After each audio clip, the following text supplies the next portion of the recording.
Welcome to tech Chaitu. మహారాష్ట్రలో జల్గావ్ ప్రాంతానికి దగ్గరలో రైలు ప్రమాదం జరగటంతో 13 మంది ప్రయాణికులు చనిపోయారు.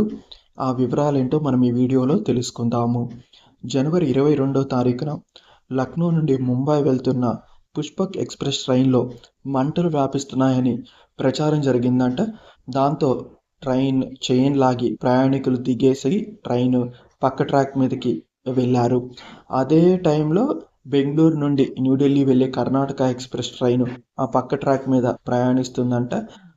ఇంకా ఆ ట్రాక్ పైన నిల్చుని ఉన్న ప్రయాణికుల్ని ఢీకొట్టింది. దాంతోనే ఈ 13 మంది ప్రయాణికులు చనిపోవడం జరిగింది. కొంతమందికేమో గాయాలయ్యాయి.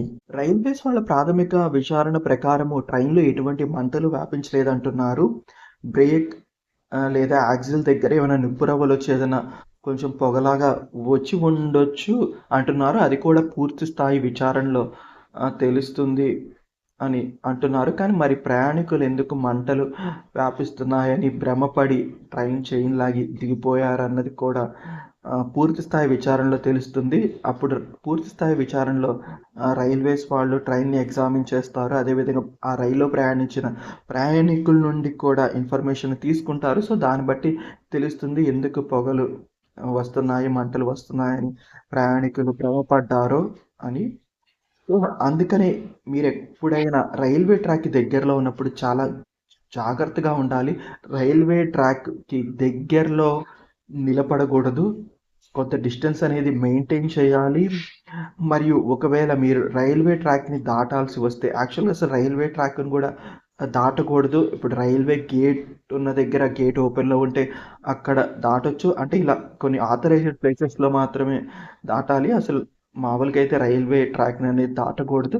సో ఒకవేళ దాటుతున్నప్పుడు కూడా చాలా జాగ్రత్తగా ఉండాలి. ట్రైన్ వస్తుందా లేదో చూసుకోవాలి. ఒక్కోసారి మనం ఒక డైరెక్షన్లో చూస్తుంటాము, ట్రైన్ రావటం లేదని దాటేస్తుంటాము. ఈ డబల్ ట్రాక్ ఉన్న దగ్గర ఒక్కోసారి ఆపోజిట్ డైరెక్షన్లో అంటే వేరే ట్రాక్ మీద ట్రైన్ వచ్చేస్తుంటుంది. సో అలాంటి సందర్భంలో కూడా ప్రమాదాలు జరుగుతూ ఉంటాయి. సో ఈ రిపేర్లు చేస్తున్నప్పుడు రిపేర్ చేస్తున్న సిబ్బంది కూడా ఇలా ఒక ట్రాక్ మీద ట్రైన్ వస్తుందని ఇంకో ట్రాక్ మీదకి వెళ్ళి ప్రమాదానికి గురైన సంఘటనలు చాలానే ఉన్నాయి. అందుకని చాలా జాగ్రత్తగా ఉండండి రైల్వే ట్రాక్ దగ్గరలో ఉన్నప్పుడు, రైల్వే ట్రాక్ని దాటుతున్నప్పుడు.